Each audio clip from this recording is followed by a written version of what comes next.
industri teknologi berkembang, mengolah sampah juga harus dong kayak gitu. Betul. Masa ketika melihat Wonosobo masih gawe gunungan lagi, kemudian udah penuh nambah lebar lagi buat gunungan lagi. Nah, nanti kita akan mencari lahan juga agak susah, sementara juga dari sisi kebijakan di pusat udah nggak boleh deh alarmnya kan kayak gitu.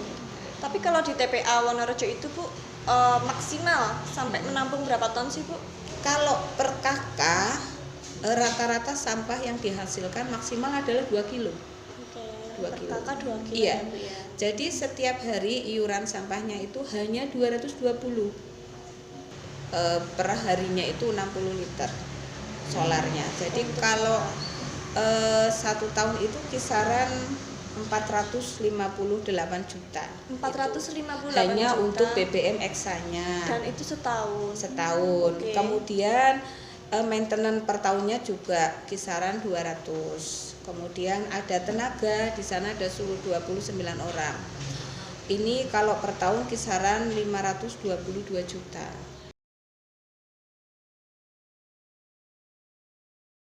Assalamualaikum warahmatullahi wabarakatuh. Selamat pagi sahabat Suara Merdeka yang ada di seluruh Indonesia.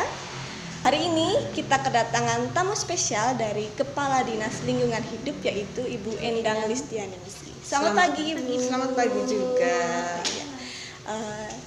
Kita akan ngobrol-ngobrol santai terkait persampahan yang ada di Wonosobo.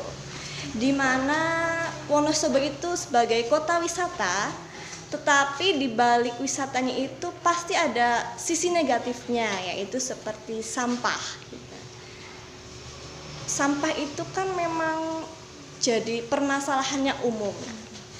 Hari ini kita akan ngobrol santai dan akan membahas bagaimana sih cara pengelolaannya itu supaya Wonosobo itu menjadi sehat, bersih, aman, dan indah. Oke, Ibu Endang. Bagaimana Bu kabarnya hari ini Bu?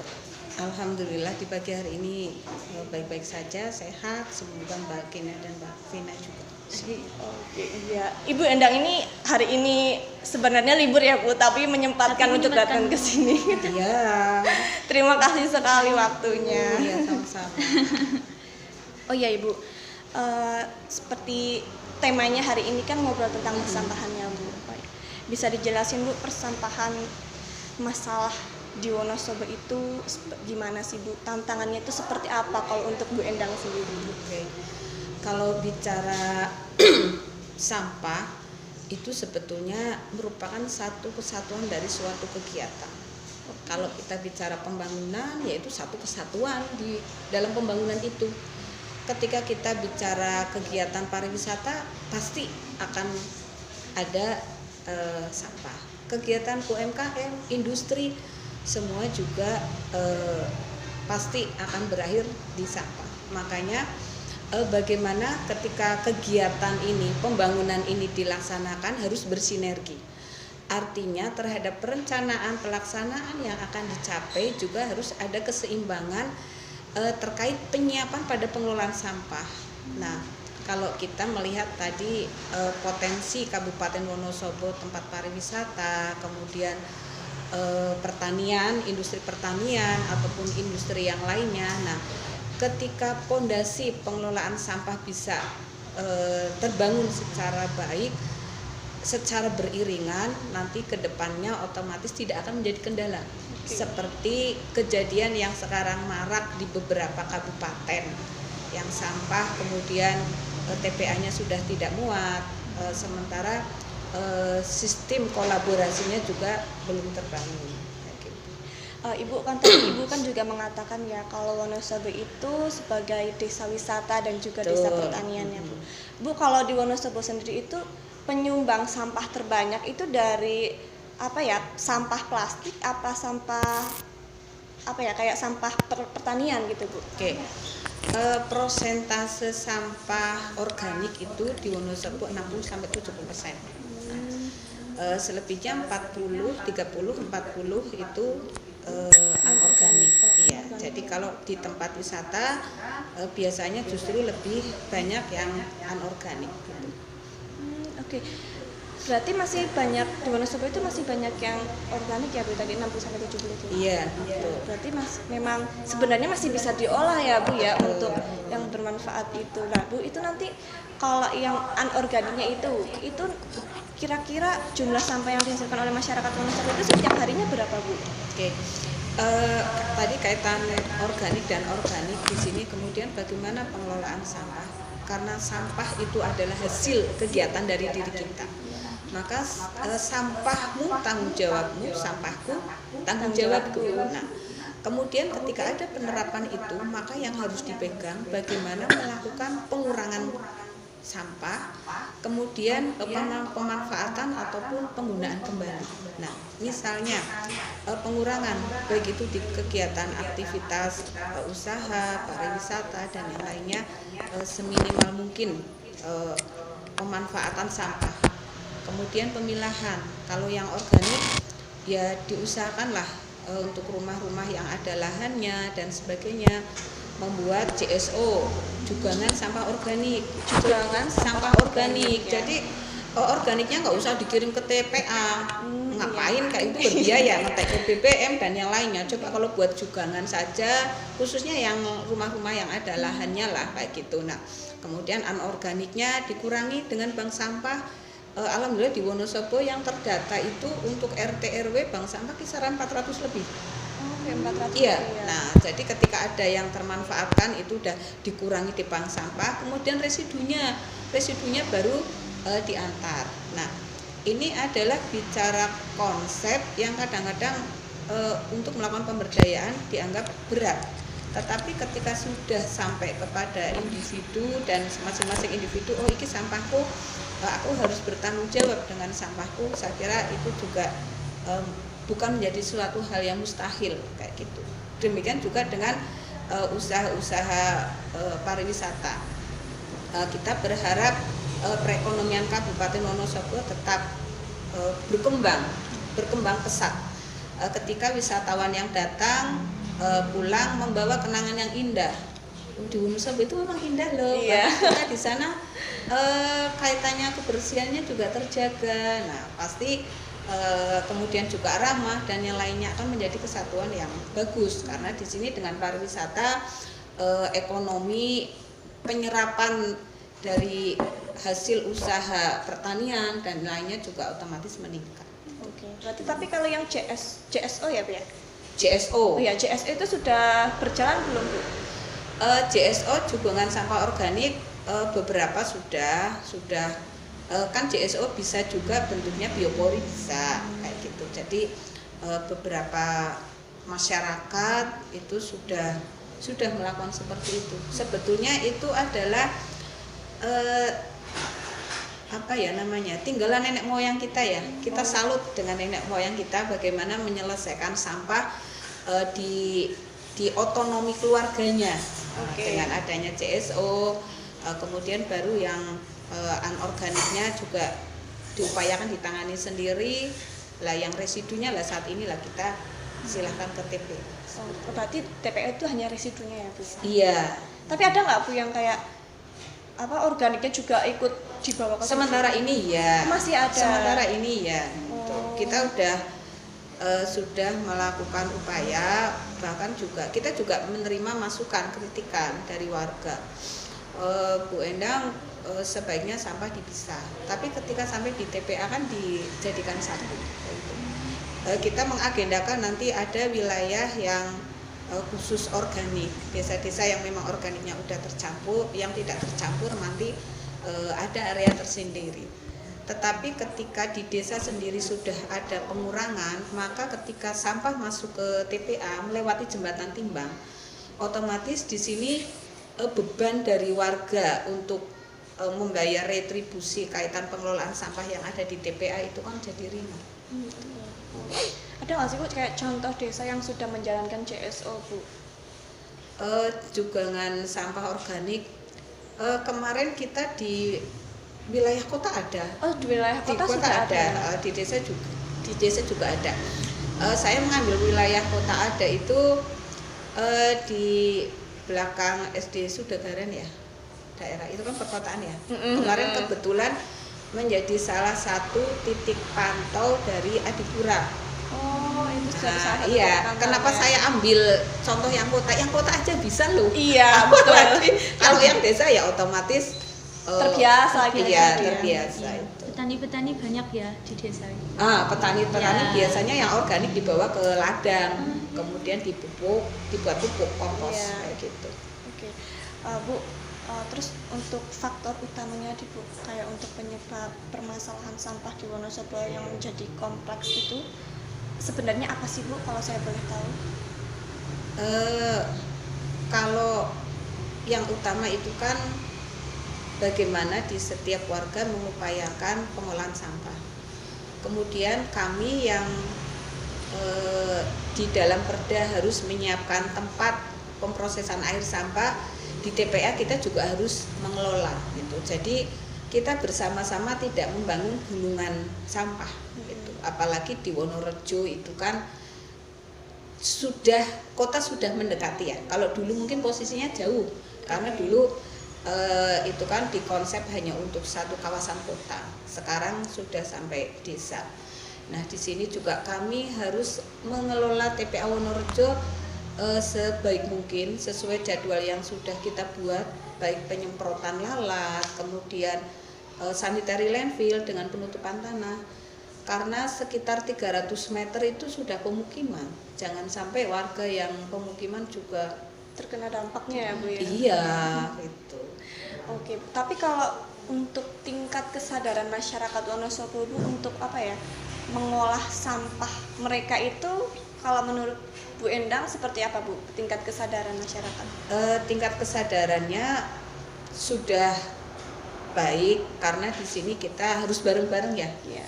Artinya dari masyarakat kesadarannya seberapa jauh itu otomatis andil bagaimana Dinas LH membersamai masyarakat.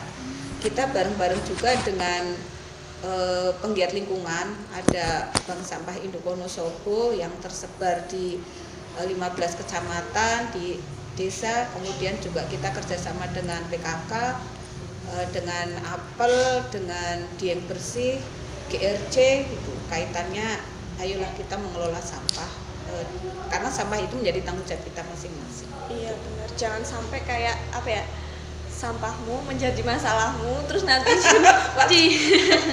Mbak Gena ternyata mendapat sebutan slogan-slogan yang membuat saya lah kok iya ya. Iya kan kayak apa ya, untukmu darimu untukmu itu kan banjir ya Bu ya. Kan itu juga darimu untuk membuang sampah sembarangnya, nanti banjirnya juga ke kita gitu ya Bu ya. Betul. Oke Bu, selanjutnya nih Bu, ngomong-ngomong masih terkait sampah ya Bu. Nah, dari LH sendiri nih Bu, untuk mengatasi permasalahan sampahnya itu seperti apa sih Bu, selain dari CSO tadi dan juga retribusi tadi itu? Kita pertama kan kita melakukan pemetaan ya, yang tadi disampaikan.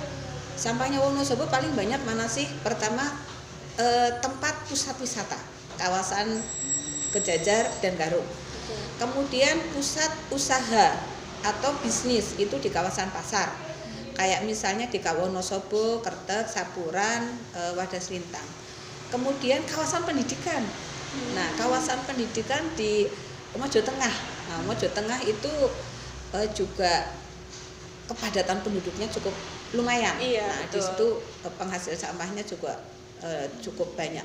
Kemudian di sini di beberapa titik yang menjadi pusat terkumpulnya sampah, kita melakukan edukasi, kemudian kita membangun tempat pengelolaan sampah pada kawasan desa ataupun beberapa desa yang sekarang sudah terbangun di kawasan pusat wisata, ada di Dieng dan Tieng. Kemudian kalau untuk sampel yang di perdesaan ada Talunombo, ada Sukoharjo. Iya. Dan untuk penunjang kawasan wisata pada skala besar, saat ini sudah terbangun pusat daur ulang sampah di Sendang Sari. Oh, di Sendang Sari. Iya. Itu baru di Sendang Sari atau Itu untuk pengelolaannya rencana semoga nanti di awal bulan ini sudah bisa beroperasi, sementara untuk satu desa dulu. untuk satu desa? Untuk satu desa, ketika satu desa sudah jalan, manajemennya, kemudian pengelolaannya, baru kemudian kita mengajak desa-desa di kawasan Garung, karena kan kapasitasnya lumayan 10 ton. Oh, 10 ton. Itu masih masuk ke pemetaan juga ya, Bu? Iya. Oke. Bu, tapi ada program-program baru nggak sih, Bu, dari LH untuk di tahun 2025 ini, Bu? Tahun 2025 kami sekarang kita kan udah ber-MOU dengan SBI, Solusi Bangun Indonesia. Itu sebagai off-taker dari RDF. Jadi RDF itu sampah yang bisa dijadikan pengganti bahan bakar untuk batu bara. Nah, ini sampah anorganik yang ukurannya 5x5, kadar airnya di bawah 20. Kita sudah ber-MOU, tinggal ber-PKS melakukan pengiriman. Nah, kami berharap mohonlah doanya nanti dari semua teman-teman, kemudian warga Wonosobo, di awal tahun ini kita sudah bisa menghasilkan RDF dan kemudian mengirim, sehingga kita tidak membangun gunung sampah. Iya, betul. Tapi Bu, untuk apa ya, dari tahun ke tahun nih, biasanya kalau dari LH itu ada pendataan ya, Bu ya, kayak untuk dari tahun ke tahun ini grafiknya seperti apa, Bu? Fluktuatifkah atau menaikkah atau masih datar seperti apa? Menaik ya. Oh, masih tetap menaik ya, Bu? Menaik, tapi menaik tipis-tipis kayak gitu. Makanya kita berusaha mengupayakan pengelolaan di kawasan. Kemudian dari Kementerian PUPR maupun dari LH, ke depan itu pengelolaan sampah bentuknya tempat pengelolaan sampah terpadu. Jadi 0 di tempat, tidak boleh ada penggunungan sampah lagi. Iya, jadi kalau kita bilang nanti konsepnya ke depan sudah tidak TPA tapi TPST, itu arahan dari kementerian, karena memang ini penting. Kalau industri teknologi berkembang, mengolah sampah juga harus dong kayak gitu. Betul. Masa ketika melihat Wonosobo masih gawe gunungan lagi, kemudian udah penuh, nambah lebar lagi buat gunungan lagi. Nah, nanti kita akan mencari lahan juga agak susah. Sementara juga dari sisi kebijakan di pusat udah nggak boleh deh alarmnya kan kayak gitu. Tapi kalau di TPA Wonorejo itu, Bu, maksimal sampai menampung berapa ton sih, Bu? Kalau yang saat ini kan perharinya kisaran 120 sampai 130 ton. Itu ya. Kemudian kami bertanggung jawab bagaimana di TPA sampah yang memang sudah ber-PKS dengan desa-desa ataupun kelurahan ataupun unit usaha yang sudah ber-PKS dengan DLH kita untuk mengolah, menerima residu sampah. Ini semoga kita bisa menangani kayak gitu. Artinya tidak akan ada penolakan, tapi ini menjadi tantangan kami untuk mengelola, tidak menjadi timbunan. Syukur-syukur harus dikurangi. Ya, harus dikurangi ya. Tapi Bu, oh ya, ngomong-ngomong nih Bu, kan sempat waktu beberapa hari yang lalu lah ya, ada tragedi lah ya Bu di TPA Wonorejo. Ini kan sudah sangat memprihatinkan juga dan sempat juga didatangi demonstran ya Bu ya. Iya. Nah, itu bagaimana Bu upaya dari pemerintah untuk mengatasi overkapasitas Bu di TPA ini, dan juga terkait kemarin retribusi ya Bu ya? Iya. Oke. Jadi dalam mengelola TPA kita juga mengeluarkan budget untuk biaya operasional, dan itu yang harus dipahami semua masyarakat. Yang pertama untuk eksavator itu kan sampah ditaruh kan, kalau nggak ditata dia akan mengunung. Itu ditarik kemudian dipadatkan. Nah, ini untuk biaya per harinya itu 60 liter solarnya. Jadi kalau 1 tahun itu kisaran 458 juta. 458 hanya juta. untuk BBM eksanya. Dan itu setahun. Okay. Kemudian maintenance per tahunnya juga kisaran 200. Kemudian ada tenaga, di sana ada 29 orang. Ini kalau per tahun kisaran 522 juta. Nah, kemudian ada untuk penutupan lahan. Jadi ketika sampah udah tertumpuk harus ditutup tanah, itu kisaran juga 60 juta. Kemudian kita mengupayakan untuk penalangan biaya RDF juga. Nah, ini adalah tanggungan yang menjadi tanggungan beban APBD. Nah, kemudian ketika ada arahan dari Permendagri nomor 7 tahun 2021 tentang retribusi sampah merupakan retribusi daerah yang termasuk dalam retribusi jasa umum. Artinya pengelolaan ini menjadi tanggung jawab dari individu yang menitipkan sampah dikelola ke TPA. Nah, di sana kita kemudian menyusun kaitan retribusi sampah. Nah,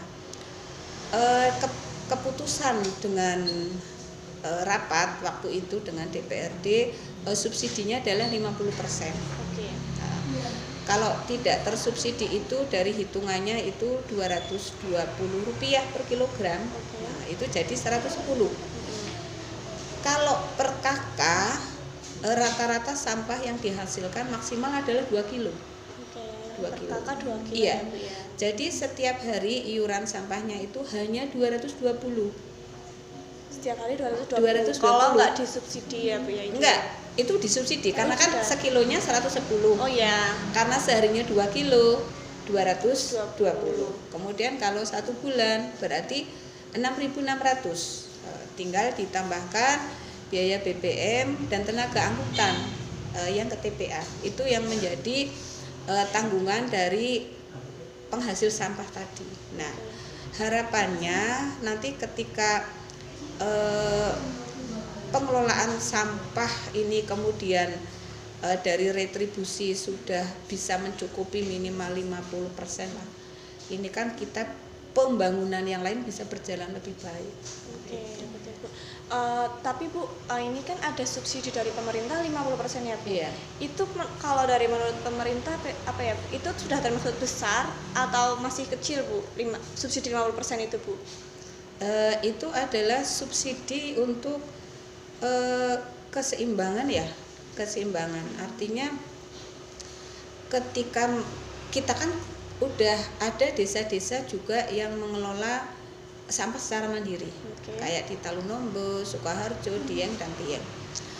Mereka juga membiayai tenaga rata-rata 4, kemudian BBM-nya. Jadi masing-masing desa mungkin kalau dikelola sendiri bisa mengeluarkan kisaran antara 8 sampai 9 juta.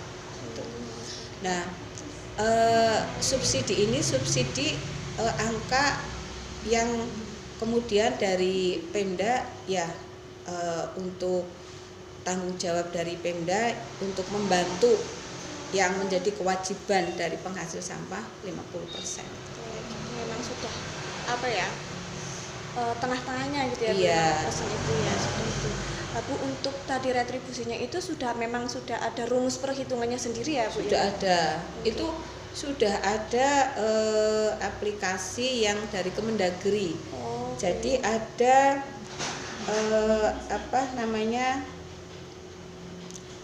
biaya dari aset, kemudian biaya operasional. Kalau aset lahannya 12 miliar. Oke. Kemudian untuk operasionalnya tadi eksa 458 juta tenaga. Nah, untuk operasionalnya ini 1 tahunnya kisaran 1,4 M. Itu operasional saja. Iya. Operasional. Ya, jadi ada aset, ada operasional, kemudian yang membuang sampah ke sana berapa sih? Nah, ini dibagi dengan yang membuang sampah. Hasilnya itu 220 per kilo. Kemudian Pemda mensubsidi 50%. Jadinya 110. Oke, berarti sekarang sudah 110 ya? Iya, per kilonya. Oke. Bu, untuk TPA itu kan selain di Wonorejo ada lagi nggak sih Bu? Moskoprojo saja. Kira-kira ada dari pemerintah gitu apa ya, kayak mau membuat TPA baru lagi selain Wonorejo kayak gitu, ada nggak Bu? Karena kita kan diarahkan tidak boleh membangun Gunung. iya, harus ganti dengan TPST. Kami sedang mengupayakan pembangunan TPST di area TPA. Nah, ini dari Kementerian PUPR lah. Kita berharap nanti bisa RC-nya bisa masuk, kemudian bisa terrealisasi. Gitu. Berarti tetap apa ya Bu ya, kayak untuk sosialisasi ke desa-desa gitu di setiap tahunnya ada berapa kali Bu? Itu berkala atau gimana sih Bu sistemnya? Kalau yang kaitannya kemarin untuk penerapan tanggung jawab warga ya. Ya. Jadi retribusi itu bukan tanggung jawab dari yang mengantarkan sampah ke TPA, tapi tanggung jawab per KK. Karena kan dari per KK kemudian dikumpulkan, kemudian diantar ke TPA. Nah itu. Nah jadi kalau yang saat ini pengelolaannya ya baru hanya di TPA, kemudian ada beberapa yang sudah mengelola. Kita berharap semuanya bisa jalan. Oke, berarti memang sudah ada apa ya, kayak program-programnya gitu, langkah-langkahnya gitu memang sudah ada ya Bu ya. Kalau untuk yang sosialisasi ini kemarin langsung Zoom meeting yang dipimpin oleh Pak Sekda, diikuti 202 peserta dari camat-camat, kemudian kepala desa, RT, RW dan PKK gitu. Nah, kita juga tetap menginformasikan ke kecamatan ataupun langsung ke desa yang membutuhkan pendampingan untuk menyusun diskusi, kemudian mendampingi diskusi kaitannya iuran untuk tingkat desa sampai kemudian tarif pada tingkat desa. Bu, tadi kan Ibu sebutkan ya tidak dari LH atau pemerintah sendiri nggak akan ada pembangunan TPA lagi selain Wonorejo, karena kan nanti akan diganti TPST ya Bu ya. Iya betul. Nah itu tapi kepikiran nggak sih Bu kayak buat meratakan gunungan itu dari pemerintah sendiri mau membuat teknologi baru gitu loh Bu, ada nggak Bu? Jadi nanti saat ini kan gini, TPA Wonorejo itu pernah terjadi kelongsoran 2 kali. Oke. Yang pertama tahun 2020 tanggal 12 bulan Desember. Longsoran itu menimbun 1 unit pengolahan sampah dan kolam lindi. Kemudian tahun 2023 tanggalnya 24, bulannya sama, bulan Desember. Longsorannya ini menimbun area kisaran 2 hektar lah, kisaran 2 hektar. Pemilik lahan di kawasan TPA yang sekarang kita sedang proses pembayaran ya, kalau enggak kan nah ini yang perlu teman-teman tahu deh kayak gitu. Makanya waktu Zoom itu dikasih ini loh fotonya TPA kita sudah kan seperti kayak gitu. ini Iya, gitu ini loh ya. kemarin longsoran yang kedua kali. Nah, kita sedang pembayaran, nanti harapannya kita juga akan membangun yang utama senderannya biar kalau ada longsor aman, kemudian ada pengolahan lindi. Kalau TPST ini nanti akan dibangun di area yang bukan gunungan sampah itu. Bukan daerah gunungan. Iya, ya. iya. Teknologinya juga seperti Banyumas, Cilacap ataupun Sleman yang baru terbangun kemarin. Produk akhirnya nanti RDF yang kemudian kita kirim ke pabrik semen. Bu, tapi kalau yang di daerah Tieng itu ya Bu ya? Iya. Itu sudah sama teknologinya sudah sama kayak yang di Banyumas belum sih Bu? Sama, cuma itu skala kecil. Oh, skala untuk desa. Kalau kita nanti berharap skalanya kabupaten, misalnya 120 ton kayak gitu. Mungkin kita bisa mengirim kalau misalnya sehari 120 ton sampah anorganik masuk, ya nanti mungkin RDF-nya kisaran berarti 30% ya, kisaran 30 ton bisa kita kirim. Tapi memang kita berharap organiknya tidak, kalau organiknya tidak masuk ke TPA akan memudahkan dalam pengurangan sampahnya. Lebih mudah dan lebih cepat juga ya. Cepat, ngolahnya cepat, langsung kirim cepat. Jadi enggak enggak perlu milah-milah lagi. Iya betul. Terakhir nih Bu Endang, Bu, di LH sudah berapa tahun Bu? Saya di LH 3 tahun. Sudah 3 tahun ya Bu. Selama Bu Endang di LH 3 tahun nih, biasanya kan kalau ada hari lingkungan hidup ini, Iya. ya di dinas juga ada perayaan, tapi di masyarakat juga ada perayaan seperti kayak kemarin itu kayak mendemo gitu-gitu Bu. Pusing nggak sih Bu gitu? Jadi kepala dinas LH gitu. Sebelum saya kepala dinas LH, dulu saya pernah jadi kabid juga di kebersihan 5 tahun. Oh, 5 tahun. Kalau itu sih manusiawi ya, Iya. manusiawi, tetap menjadi pemikiran. Tapi ada satu hal, saya hanya berpikir Allah memberikan amanah ini kepada saya yang dilewatkan lewat Pak Bupati, Pak Afif, Pak Albar maupun Pak Sekda yang mempercayakan ke saya, dan ini menjadi amanah. Saya yakin yang saya lakukan juga tidak sendiri. Di dinas juga banyak teman-teman yang membantu kami, tenaga kebersihan, kemudian penggiat lingkungan, kepala desa, Pak Camat, Bu Camat, semuanya lah, karena semua kita berkepentingan dengan sampah. Boleh deh silakan rumah kalau ada sampah dibiarkan aja, pasti nggak nyaman. Pagi-pagi ada kita langsung nyapu kok. Iya. Iya betul. Sudah bersih-bersih gitu ya Bu ya.